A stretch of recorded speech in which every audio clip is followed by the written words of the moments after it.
learning, discussion, respect, integrity, truth, science, and discovery. Welcome to My Paranormal Soapbox.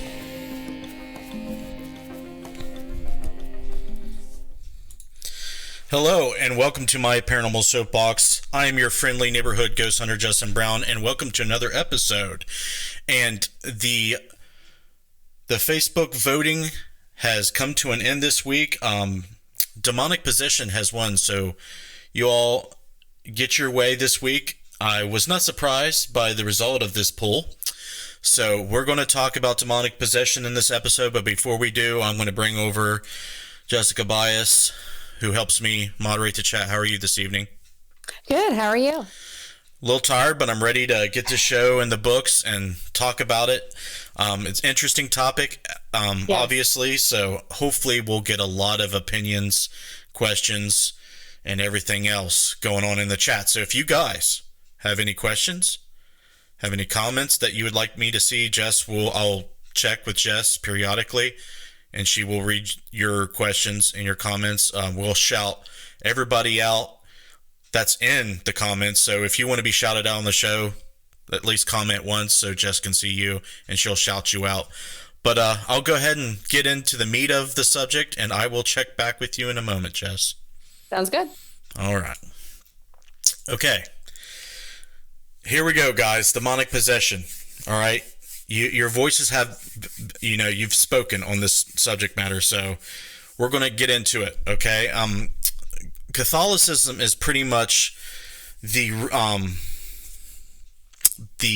mommy and daddy to demonic possession. That is the dogma that pretty much made this phenomena. We're going to call it, a thing, okay?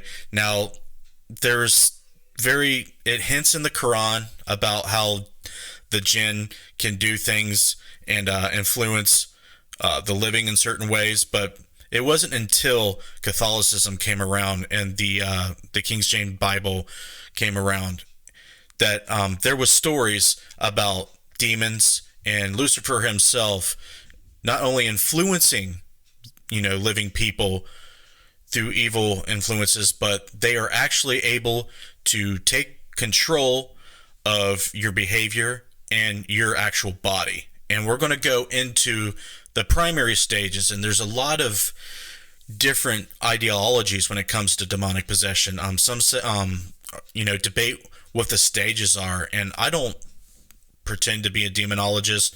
I haven't researched, demonology to that great of an extent, but we're going to go over what I was able to research online and what I've learned through the course of my theological, research studies and mythology even. So we'll get into the stages of demonic possession, so we can break it down and understand it, what it is. And then afterward, I'm kind of going to go into my own opinion on the external possibility of good and evil, because I believe you need to talk about both if you're going to talk about demonic possession. And then we're going to go into what do I actually think of demonic possession. Can people be possessed by demons? So that will be a question I'm going to be answering. I want to know what you guys think. So again, in the comments, please ask your questions. Tell us what you believe, what you think, and you can respond to anything I say. Just keep respectful. Okay, so we're going to go into demonic possession. Now, the idea of these things being made public has not been, as popular until, it got into the pulp culture, because once film and books got into mainstream popular culture, the Catholic Church kept these matters hush-hush. And there's several reasons. The main primary reason, in my opinion, is they're very subjective over how they diagnose, let's just say, demonic possession. They, can tend to be wrong. They may be wrong in some cases. A lot of these Catholic priests early on weren't doctors, so they they made a lot of mistakes. So if they made mistakes, they didn't want to, be publicly shamed or be persecuted by, the community or the public at large by making the mistakes that, that they made. So a lot of other things is to protect the privacy of these people, because a lot of these people undergo a lot of traumatic things in their life and they don't want it to be public. It's none of the public's business. And a lot of the Catholic Church is very secretive on a lot of things too. So they don't want people going out there and trying to perform exorcisms themselves. They don't want to, they see that the rite of exorcism should be a calling and should go through the church. They don't want people being vigilante exorcists and demonologists, as far as I know. So until TV came along and that type of media, people were afraid of such things, and people like to be scared. All right. They like to induce fear in the media and the films and the books even that they watch. So of course, this is one of the topics that people are going to look forward to get entertainment from, as crazy as that sounds. So let's get into the stages. What is demonic possession? Okay. There's stages, but the generic definition of demonic possession is when demons or demonic forces and energies, and even the devil himself, can not only influence the behavior of someone, an animal, anything living. Okay, it's not just somebody that's human. They can physically take control of their body temporarily or permanently, and can lead to death or near death. Okay, if something's not done, then it can lead to death or can lead to a lifelong thing that deals with seemingly illness, poor psychology when it comes to appearing mentally insane. There is a lot of different symptoms that happen, but we're going to go into them. Okay, the first thing we'll do is we'll talk about, let's see here if we can find the stages here. Stage 1. Now, I'm only going to do 3 stages. Okay, sometimes people like to say there's 5. So I've even seen 7. Okay, and there's a broad spectrum of beliefs out there when it comes to demonic possession, but we're just going to talk about 3 on this show. If you want to throw your own 2 cents on what the stages are, by all means do so in the comments. But the first stage we're going to talk about is manifestation and infestation. So one of the things that can manifest is either to do with the body or around in your home. Okay, if you start seeing or experiencing ghosts, shadows, anything paranormal related, a lot of people believe that could be a sign of demonic activity. Okay, so, and that goes along with infestation. It's almost like getting an illness or being invaded by some virus or bacteria in a way. Okay, so the infestation and manifestation process is the first stage. Okay, you're going to start experiencing things. Usually they're negative in nature. Usually you're going to start seeing, if it's infesting your body, you're going to start seeing psychological changes, changes in behavior. You're going to start seeing, changes in the appetite. Some reports even suggest that people start talking in other languages. They start becoming more violent. They start becoming detached from their own empathy. A lot of things. I urge you guys, if you're interested in this topic, to go research it, because there's a large spectrum of beliefs and reports out there on this first stage. But the first stage is manifestation and infestation. If you're seeing things demonic or being influenced internally by things demonic, that's the first stage. Okay.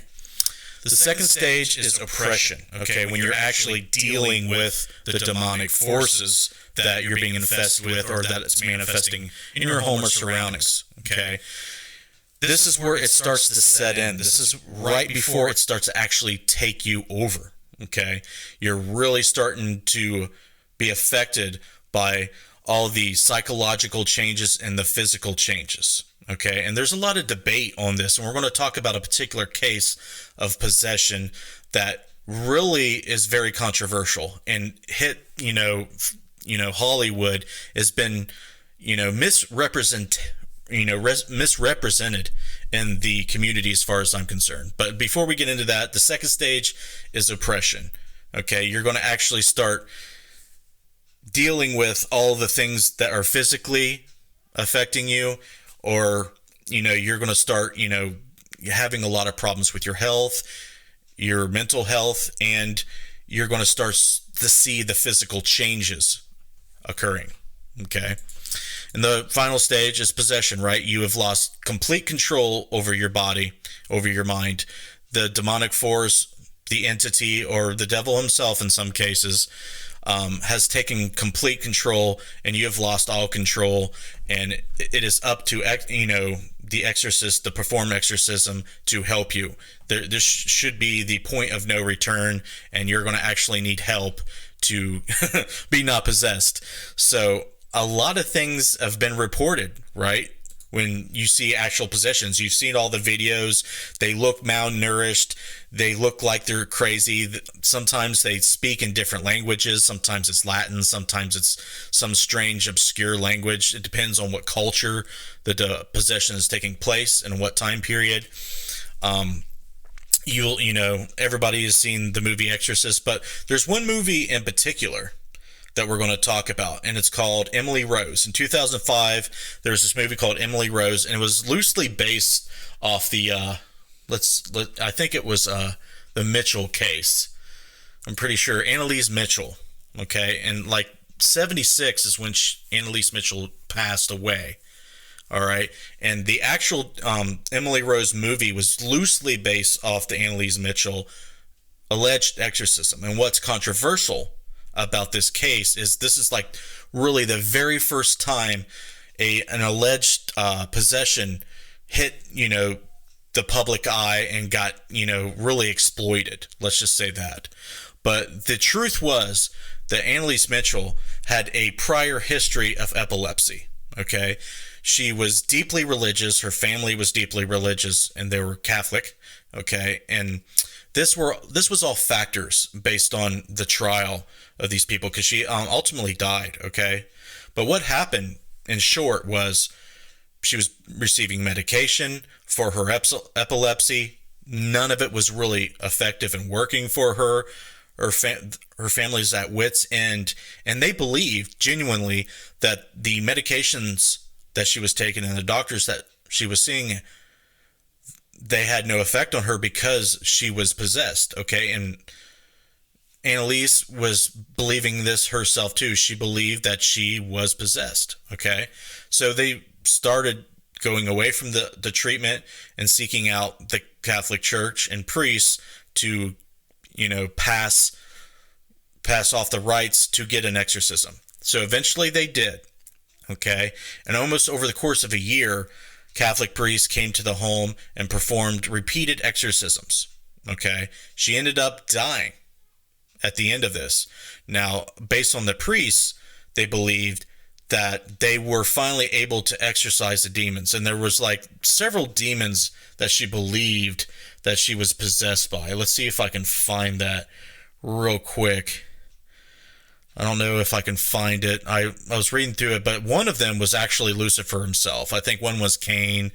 There was a few others, but that's not really important. If you want to go look it up, it's on Wikipedia. But they believed before she actually died that she was exorcised. But the authorities in Germany did not believe so. So they actually took the priests and the family to trial, and that they actually found them guilty of manslaughter because she had a prior history of epilepsy and those problems going on. And they actually found them guilty. And the Catholic Church actually came out and said that they were wrong and that they misdiagnosed the whole thing. And it was a big controversy in the church. Okay. But in 2005, here comes Emily Rose, and they took the idea of the possession and sold you the idea that, hey, this this lady was actually possessed, okay? It wasn't because of epilepsy. So a lot of people believe that the Annalise Mitchell case was an actual possession, okay? If you talk to a lot of people in the paranormal field and that are enthusiasts, especially with demonology, they will tell you that this is one of the best, documented cases of demonic possession, which in fact, according to German law, it's not, okay? So that's the controversy. That's debate. Are people possessed by demons and the devil, or is it just a form of mental illness or epilepsy? Because the symptoms of demonic possession look very similar to seizures. They look very similar to dementia and really, really profound mental illness. Okay, so what does Justin think about all this? Well, I'm not sure entirely. I know that there are seemingly external forces that are both, they promote life and they promote death. Okay, whether you want to paint the life part good and the death part bad, that's a subjective way to look at it. But it's a balance. Okay, there has to be a balance. It's the duality of our nature. Okay, and before we go into the comments and questions, I want to state what I believe about good and bad and external forces. Okay, if you would ask me, do I believe in external evil influences? It's possible, and this is why it's possible. My research on consciousness and life after death, I've been researching it for 5 years. Okay, so there's this really interesting guy. His name is Stuart Hameroff. He is an anesthesiologist, and he has a theory that proto-life and microbial life started combining to make complex organisms and multicellular organisms because there was a driving force to mate and create more life. And in order to do so, you have to have feeling. You have to have the feel-good feeling that drives sex. Okay, there's just no way around it. Without the feel-good driving force behind sex, you just simply wouldn't have it. Okay, it's nearly not as much. So if sex didn't feel good, it would be very hard to populate the earth with more people. And that goes, they've seen this in parameciums all the way up to humans and other biological, multicellular creatures out there. It's all uniform. They all breed and create offspring because it feels good. Now, asexual things like plants and stuff like that, I'm sure it's the same, okay? But it's all based off a feeling, okay? And so instead of seeing the reasoning behind life itself and procreating as just being a mandatory function, it's actually because it feels good. Now, the flip opposite of that is destruction of life, hatred, the desire to want to end life. So that's the inverted feeling of wanting to create it. So you find someone you want to create life with, you create life with them, you incubate that life, you raise it, you rear it, and you make it the best you possibly can. Now, the inverted side of that is destroying it. Okay, so if there is an external force that pushes creation and procreation forward, there has to be an external force that's the flip opposite. So I do believe that if you have to have one, you have to have the other. Now, how much does that have an influence on our life? That is to be seen. Okay, the Catholic Church has only been around so long. What, a couple thousand years? So that's not convincing to me that that's a good guidebook to go by when it comes to the whole, history of our species and of life itself. So that's just one look, one faith, one belief that you can go by, okay? I'm not saying it's right or wrong, but I'm just saying it's not a very convincing one to me because of all the problems that the Catholic Church has run into over the ages, okay? They have admitted that they're not perfect. They have admitted that, they've made mistakes. There's a lot of bad people that have been exposed in the church with the whole molestation and things like that. So they're not, impervious to not only sin, but just being outright evil. Okay, let's face it.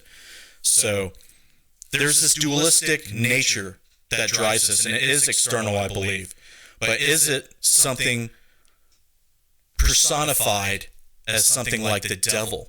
That is what I'm not sure about. But when it comes into consciousness, we create things that stem from our own experiences in life. We actually create things in our mind as we experience them, and we build them up. And I think that it's kind of like a crossroad. The external force that's negative and destructive meets our internal nature to do so and to be that. And that's how it manifests. I don't think you can solely blame an external negative force causing someone to be either possessed or do something evil, make an act of evil, okay? Because there's a spectrum of demonic influence. But before I get into it anymore, I'm sure that we got some comments and Yes, it sounds questions. like actually you're echoing. There's been a couple of people saying that the sound. I'm echoing. That's weird. Let me see if I can hear it. There's been a couple of people saying that the sound. I'm echoing. That's weird. Let me see. I'm not hearing it. Okay. All right. Let's see here. We have Buster's on, Brandy's on, San Thomas, Josh, Missy, Derek, Bill Davis, Tony, Joe. And I'm sorry if I missed any. My Facebook froze, so I had to get off and get back on. But they're mostly just talking amongst themselves. Naturally. Yeah. I thought there was one. I lost it when I scrolled up. I did find out why I was echoing. I had my webcam mic on. Okay. That was the culprit, so I should sound fine now. Okay. I need a producer. Bill Davis says he doesn't think people with epilepsy because they don't talk in different languages than right, that's normal. That's a good one. But in the case of Annalise Mitchell, she did have knowledge to those languages and the demons involved. So you have to go by case thing. And if you're a 7-year-old American boy and you start speaking Latin and you have no access to Latin language, that would be paranormal. There's no explanation for that. But as far as the cases I've researched, I haven't run into that, and it hasn't been well documented. You can't pull up, a YouTube video that I know of and see someone who doesn't know how to speak Latin automatically speak Latin. But by all means, if that source material's out there, I want to see it and I want to research it. Okay. Paul Browning, he said he believed many possessions are mixed diagnosis medical conditions. Absolutely are. And especially the Annalise Mitchell case definitely seems like that is what happened. And the Catholic Church ended up admitting that's what happened. Okay. That's what I can see for right now. All right, go ahead. Like I said, I apologize that I got out and had to come back in. But so I missed, some things that I couldn't remember. Okay. Go ahead and make sure you shout out everybody, though. I want everybody to know that. Well, the ones that I can see now. I don't know if I said Bill Davis before, Sandy Griffith, Joe, Paul,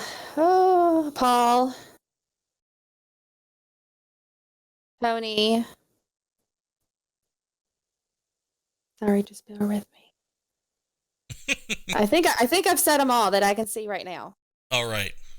Yeah, I see Joe Vitale in there, Sandy Griffin, Matthew Jackson, Gwendolyn. Okay.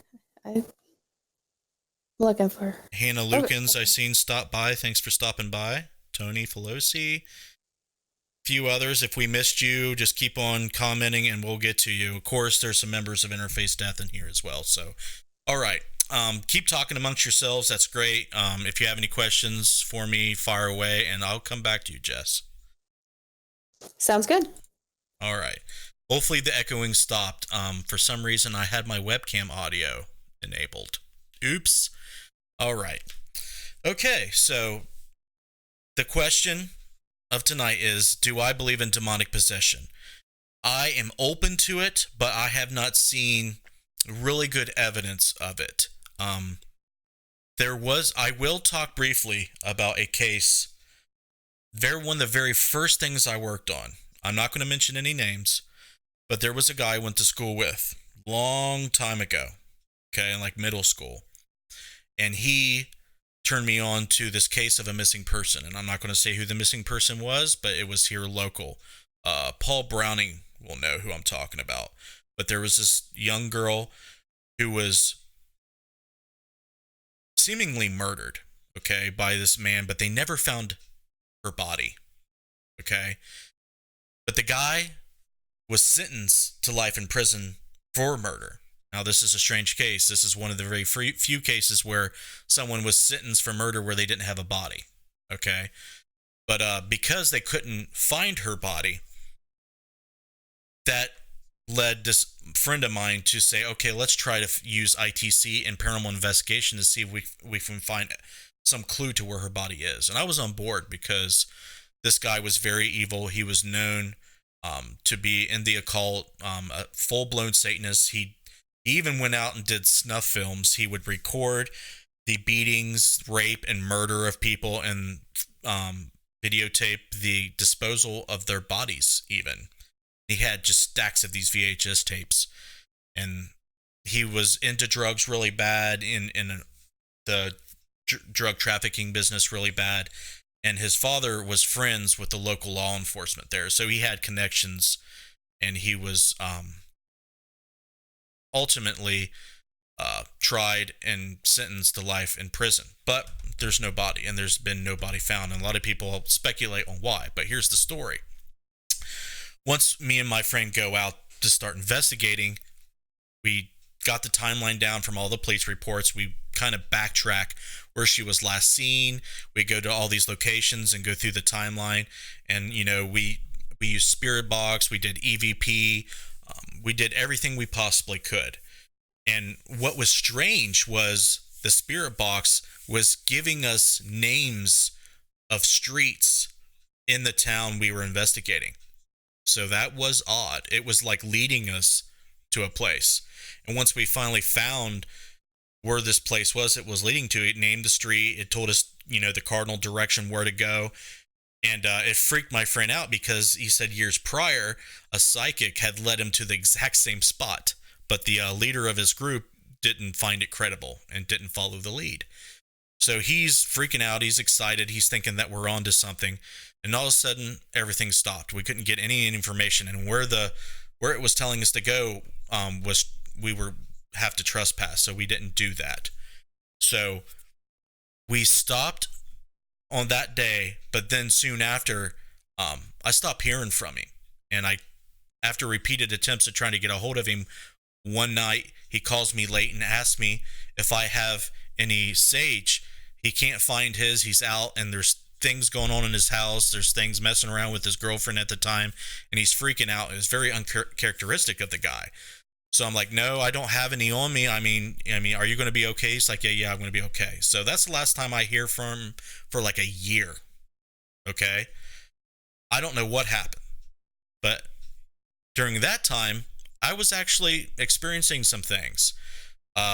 It almost felt like psychic attack is the best way I can explain it to you. I felt like somebody was trying to make me hallucinate and try to freak me out in my head. Okay, I was woken up in the middle of the night. I was hallucinating. I can't remember exactly what I was hallucinating, but it was like someone slipped me acid. But I guess this entity, if that's what was going on, didn't know that I used to experiment with such substances back in, my youth.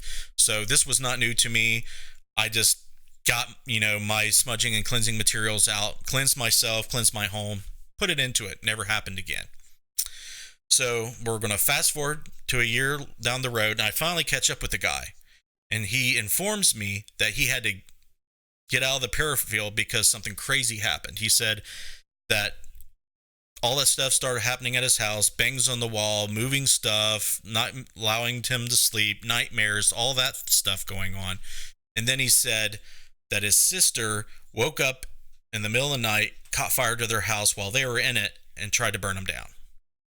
And that sounded crazy to me. He thought that just because we were involved with this case with this guy who was, a known cult member and Satanist, that's why it happened to him. Do I know if that's true? I don't know. But I will tell you that during that year period, I tried to get in touch with other psychic mediums. And when I would talk about it, on radio shows with them and everything, they wanted to know more about it and see if they could help. So I tell them what her name was. I give her the photo. They try to do what they could remotely from their home, and their life turns upside down. They start getting cancer. Her husband, almost dies of cancer. Their life goes to hell. Okay, it's like flipped upside down, just like the whole curse thing with the guy that I mentioned. And I had warned the woman that would happen, but she said that she could protect herself. And in the end, she ultimately told me she should have listened to me. So that's weird to me. Okay, so I'm open to the possibility of a demonic force or something negative affecting people's lives, but I don't have concrete evidence of it. But it just seems like that was the case. I want to know if you guys have had any run-ins with a demon, a demonic force, even possession. I mean, there's a lot of investigators that watch this show. I want to know what you have run into. Okay, we'll go back to Jess real quick and see what's going on in the comments. Anything yet? Any questions?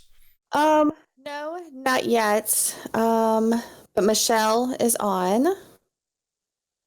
I Hi, can't. Michelle. I think they're just starting to comment. Yeah, I see Tony Felosi asks, do you believe there are different levels of possession or behavioral influence? Do you see that one? Yep, it just came across. Okay. My computer's faster. Yes, according to my research, there is. And there's always a spectrum, I believe. It's not just either you have it or you don't. Everybody can be affected differently if it's possible. So, yeah, I believe that there's levels. There could be levels of it. But like I was explaining before, I don't believe that you could be, walking along the sidewalk one day, minding your own business, and then all of a sudden a demon says, I'm going to possess you. I'm just going to pick you out of the lot of you, and then start possessing them. Out of all the cases I've researched, that doesn't seem to be the case. There's always been the catalyst. I could be wrong. Let me know if I'm wrong. There's always seems to be a catalyst. People messing around with Ouija boards, people messing around with witchcraft, people in cults, people doing the wrong things with the wrong people. I've heard a lot of people talk about drug use can be a catalyst of it. There is a range of reports and things that I see.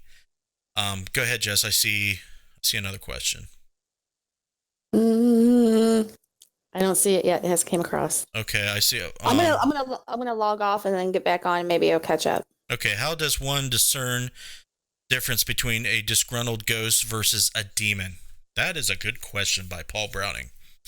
I have read over articles about the Catholic Church but assigning possible demonic cases to paranormal investigative groups, to cases that go out and do a survey and do a preliminary investigation to see what type of evidence that they can gather to report back to the church with.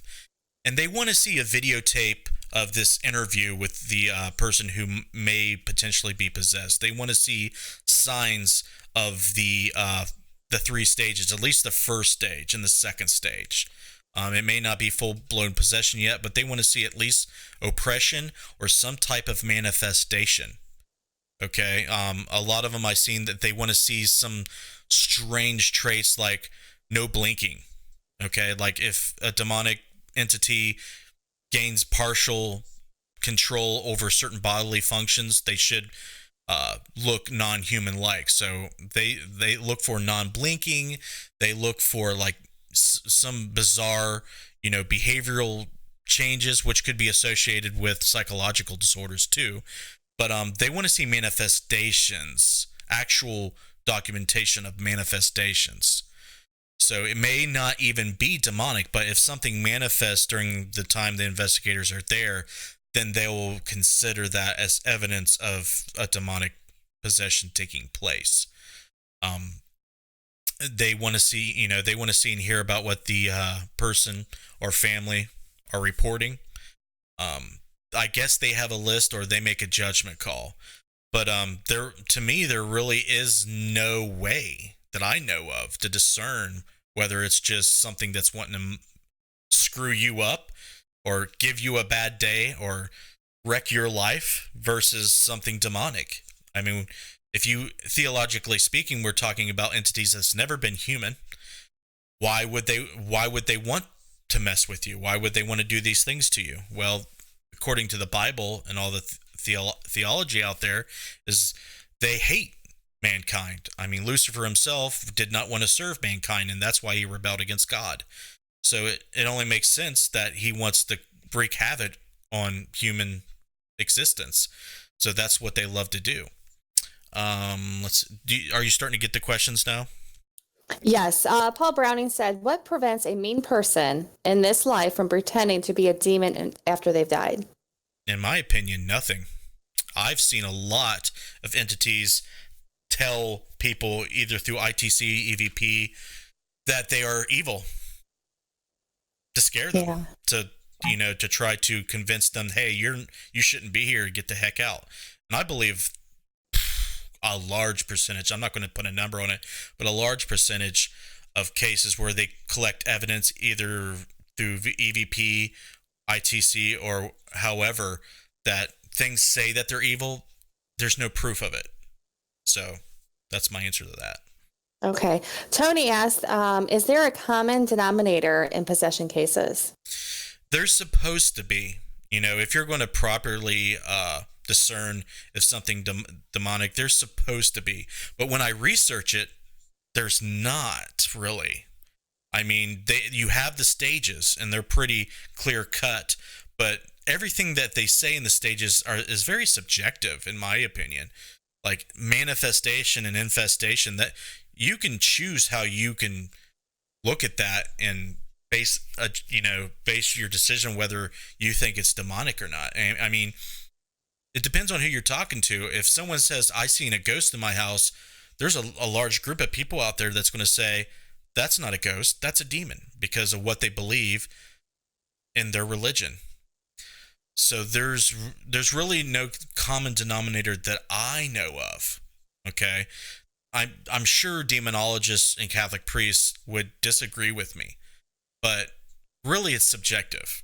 Okay, if someone had 3 scratches raked across their arm, I wouldn't say, well, if a demon was trying to attack me and just scratched me, I'd be like, thanks, I itched there.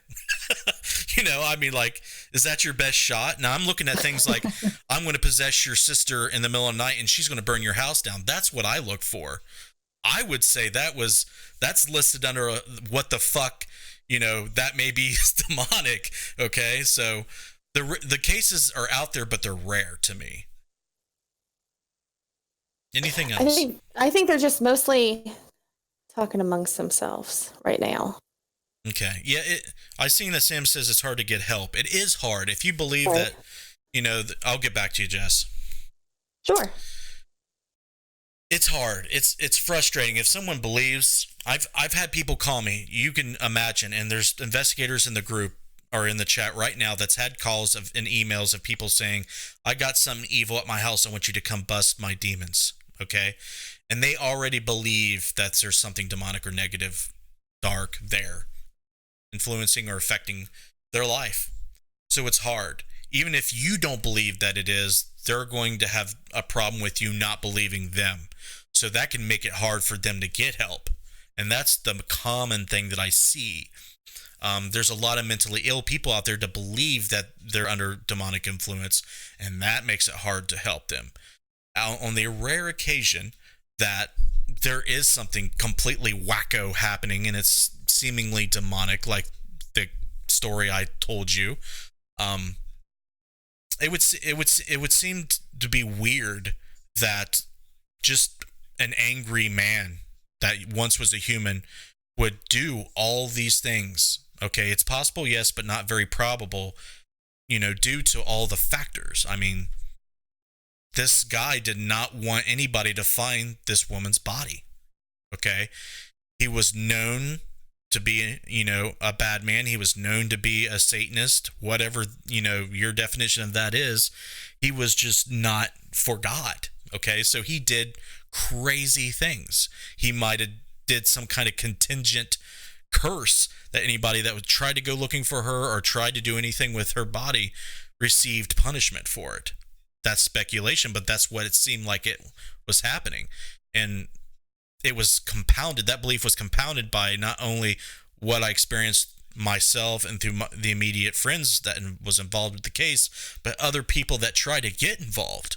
I mean, this lady that I'm talking about, the medium that tried to, dabble into it, she's still suffering from these things. Okay, she can't get out of it. So, is it coincidence? Maybe. It could be. It could be not. Okay, so if you're a religious person, I would say that your fear of such things is probably justified, because my personal belief of external negative forces happening, I mean, I believe that it's possible, but I just don't believe that a lot of the cases we see that the Catholic Church get involved with, I don't think they diagnose or determine in a very good way. Okay, let's just say that. I think that they need to have medical people look into everything before the church gets involved. Okay, if you're going to investigate a possible demonic possession, please have doctors look at them. Please rule that out. If you do not, that you're doing a huge injustice to your client and to the person that you're trying to help.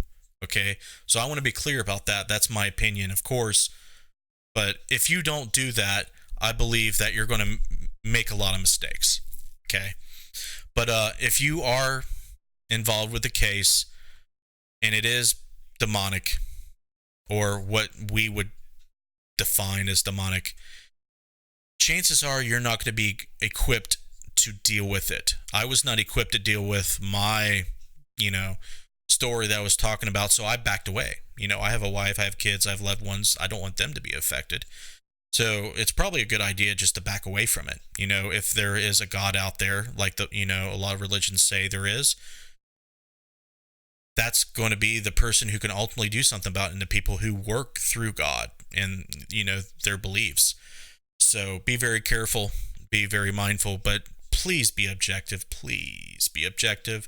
Don't automatically assume something's demonic just because you see some scratches, just because, you see a shadow person, or maybe, if they start, their head starts spinning and they start talking in Latin, then you want to investigate that. You want to make sure that you're not being, tricked. It's a crazy world in the paranormal, folks, and I'm not going to close my mind off to the possibility of demonic possession, but I just want to see better evidence. I want to see better investigation of it, and I want to really, really stress that all the stuff you see in the movies and on TV, it's all exploited. It's all sensationalized. Like the whole Emily Rose movie, I mean, that is pretty much 99% bullshit. I mean, that's the best way I can explain it. And that's a lot of people go to that case, go to that movie and say, hey, this is a great, documented case of possession. No, it's not. So you really have to do your research. Okay. You really, really do. We'll go back to Jess. Want to make sure that there's no comments or anything. Hold on, Jess. Let me unmute you. Okay. Okay. Holly Mullins is on. Hi, Molly. And Paul Browning said, good advice. If you don't know if it's a degrunted ghost or demon, do not try to piss it off. That's right. I mean, we can probably make the show into 3 hours of what not to do. Okay? Right.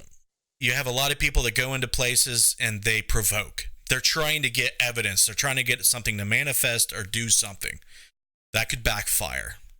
Okay, so I personally don't do it 99% of the time. Now, there's times where I have to a degree, but that's because I think it was ethical. Now, I use ethics. Sometimes I can think I'm a badass, and I might get infected by something, but I at least try to be ethical about it. I have to know pretty sure if who I'm provoking deserves it or not, if that makes any sense.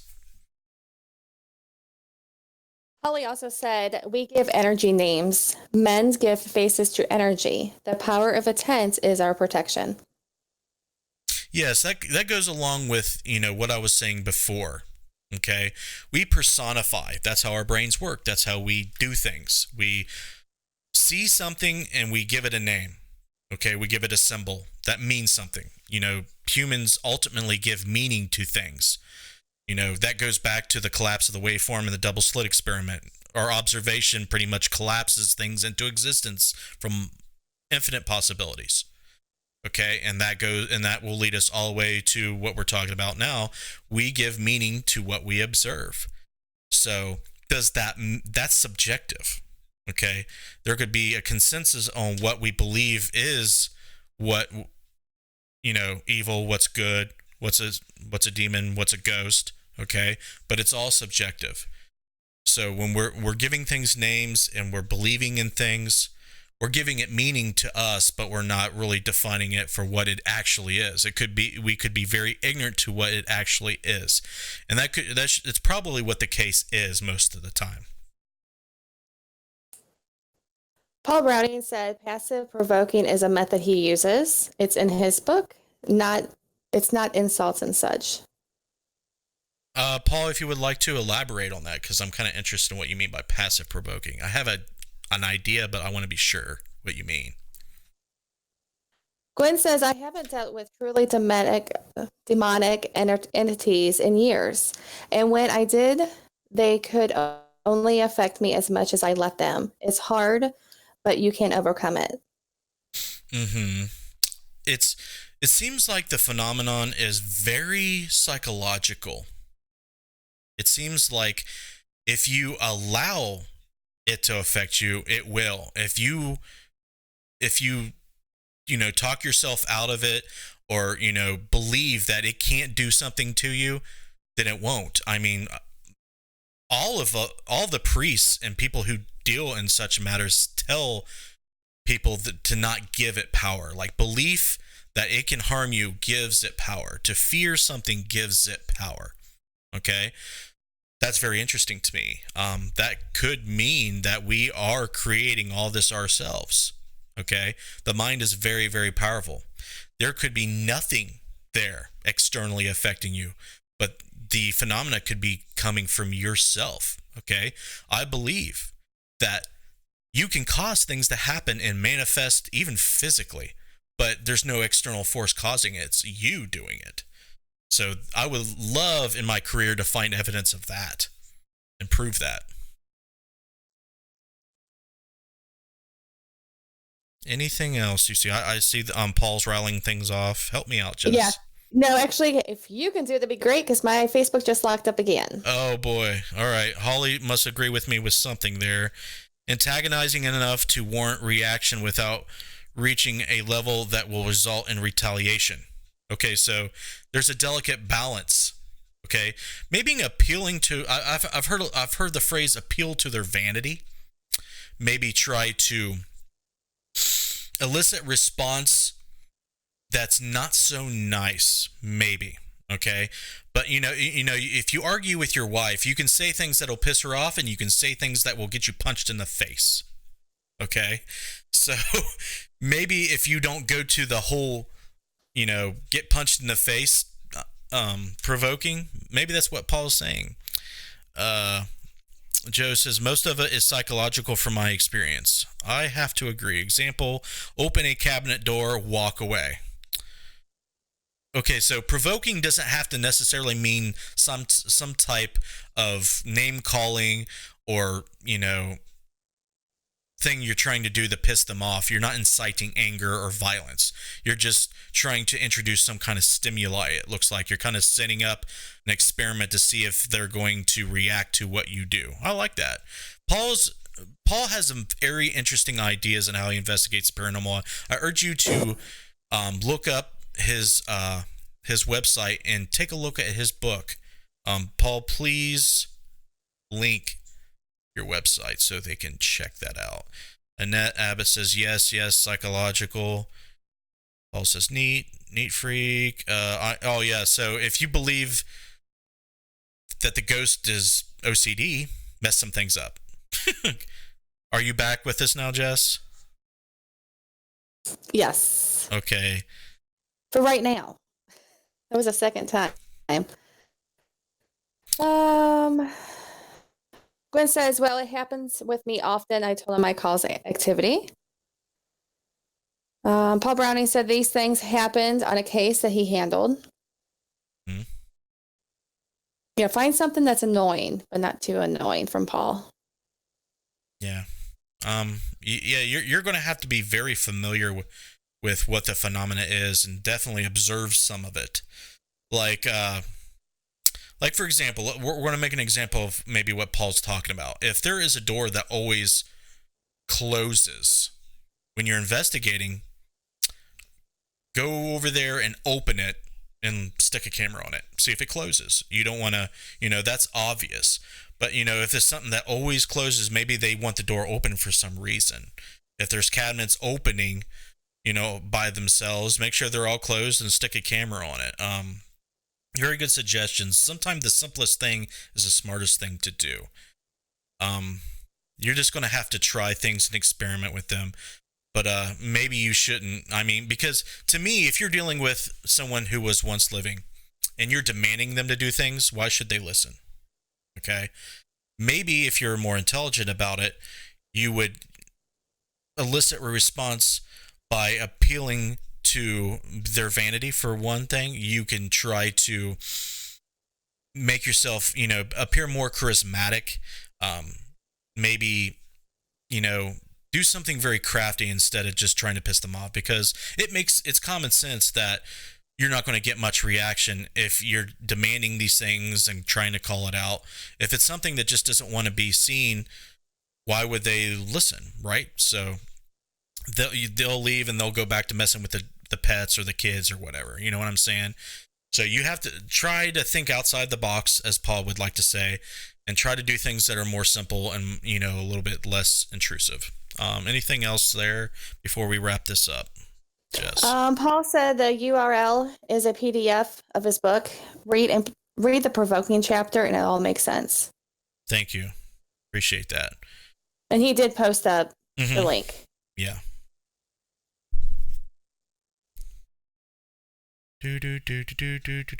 Yep, cameras are good. Document. So, I would like to thank you, Jess, for helping me again. You're a huge help. No problem. Sorry I was having a little bit of difficulties today. That's okay. Josh will punish you later. But I hope you have a good evening. I hope you're enjoying the show and helping me with everything. I am learning a lot, and I find it very interesting. That's right, because this is interesting, right? Yes, absolutely. All right. Well, if you would like, you can get off the call or you can hang out in the call, whatever you like. But I'm going to wrap up this show and we're going to call it. Thank you. All right, guys. I want to thank you guys. You guys, it looks like there's a little bit more interest in this subject matter. It's a fascinating subject. Okay. But let's end the show with this. Okay. If you believe in some type of mainstream religion, or if you have some type of spin-off of your own belief of whatever you believe, just try to play the fence when dealing with the demonic. Okay? Don't immediately assume that it is demonic. Don't immediately assume that it isn't. Don't assume that nothing is. So, with that being said, investigate, use critical thinking, be objective. Okay? That's just simple, straightforward. Okay? Someone calls you up, they're freaking out, they think that demons possessing them. You can ask them questions. There may not be any physical manifestations happening. Okay, there may not be any signs of immediate worry or concern. Okay, so the best thing you can do is de-escalate everybody's concern based off the lack of manifestation and infestation that they're experiencing. Okay, so the mind is very powerful. It will freak you out. Okay, movies will freak you out. Religion will freak you out. If religion does anything well, it makes you afraid. Okay, it makes you afraid of dying, makes you afraid of sinning, it makes you afraid of God, it makes you afraid of everything. Okay, in my opinion. Sorry if you disagree, but that's just my opinion. But when it comes to the external forces out there, I do believe that there is a positive life-forming external force, and that there's a negative, destructive death force out there. Whether we personify it as something good and something evil, I'm unsure about. That's just our limited way of understanding it and personifying it. So understand what personification of such things are, and understand what that is. You know, we give meaning and power to things. We meet it in the middle. Okay, so with that being said, thank you guys for watching the show. Thank you with all your questions and comments. You mean so much to me. I do not understand why people even listen to me, but I think it's freaking awesome. I must have, you know, something going on that people like, so I'm going to continue to do it. All right, check My Paranormal Work out along with everybody else in my group that, you know, puts all their energy and their passion into it at www.interfacedeath.net. Okay, we have great investigators. We do great paranormal work. Please check out that website. Consider subscribing to the mailing list. Okay, guys, if you want to do more to not only ensure that I keep doing this type of content and keep doing what I'm doing in the paranormal field, you can help even more. Okay, and I'm going to tell you how. You can become a patron on patreon.com. Okay, what that is, it's almost like a crowdsourcing site, but it's a little bit more. It's a way to, you know, contribute financially to the people who, you know, do creative content and do content like this and get rewarded at the same time. And just $1 a month. Okay, $1 a month will not only get you exclusive access to a lot of cool stuff that you can find out on patreon.com/support interface death. You can promote not only the scientific research, but the strengthening of the paranormal community itself is a huge thing. This show right here does that. The Necromancer show I do when I interview people in the paranormal field does that. It brings us together. It lets us learn from each other. It tries to educate and strengthen and form those bonds that are so much needed in the parafield, guys. No drama, no bullshit. Okay, so if you would like to support that type of growth and that type of strengthening and tempering of the parafield, consider pledging on Patreon. Okay, guys, you guys are in my heart. I love you genuinely all very, very much. I'm going to throw up 2 topics for next week's show. I'll allow you to vote on them. Tomorrow night at 8 p.m. on the Interface Death YouTube channel, I'll be interviewing Joy. I think her last name is Pooh, but I'm not sure. It's P-U-G-H. I will learn how to pronounce it when I speak to her tomorrow night before the show. So if you want to check out what she has to offer in the parafield, hop on over to Interface Death YouTube channel and tune in at 8 p.m. Eastern. I'm going to leave it there, guys. You have a good night. Thank you very much for tuning in, and I bid you farewell. And before you leave, and if you haven't checked out our video promotions at the end of every show, check them out, guys. You have a good one. I'll see you next time.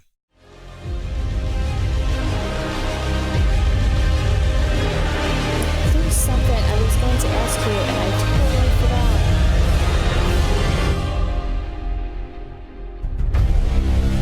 Oh, that was